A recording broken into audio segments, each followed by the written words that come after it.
ஆபீஸ்ல எல்லாம் 9 மணிலிருந்து 5 மணி வரைக்கும்னு வேலை நேரம் இருக்கிறது மாதிரி சினிமா துறையிலையும் இருக்கணும்னு வேண்டுகோள் வச்சிருக்காங்க நடிகை ராஷ்மிகா மந்தனா. தமிழ், தெலுங்கு, ஹிந்தின்னு பல மொழி படங்கள்ல டாப் ஹீரோயினா வலம் வந்துட்டு இருக்காங்க நம்ம ராஷ்மிகா. ராஷ்மிகா நடிச்சிருக்க தி கேர்ள் ஃப்ரெண்ட் படம் வர்ற நவம்பர் 7ஆம் தேதி ரிலீஸ் ஆக போகுது.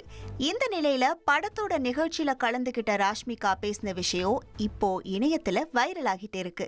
நான் அதிகமாவே வேலை செய்றேன், ஆனா இதை யாருக்கும் அட்வைஸ் பண்ண மாட்டேன். 8 மணி நேரத்துக்கும் அதிகமா வேலை பார்க்கறது நம்ம வாழ்க்கை மற்றும் உடல் நலனை கெடுத்துரும். இந்த அதிக நேர வேலையை தவிர்க்கலைன்னா நாமளே வருந்துற மாதிரி ஆகிரும். ஆஃபீஸ்லலாம் எப்படி 9 மணிலிருந்து 5 மணி வரைக்கும்னு ஒர்க்கிங் ஹவர்ஸ் இருக்கோ அதே மாதிரி சினிமா துறையும் இருக்கணும். இருந்தாலும் நான் என் தனிப்பட்ட வாழ்க்கைக்கும் நேரம் ஒதுக்க விரும்புறேன்னு மனம் திறந்திருக்காங்க ராஷ்மிகா.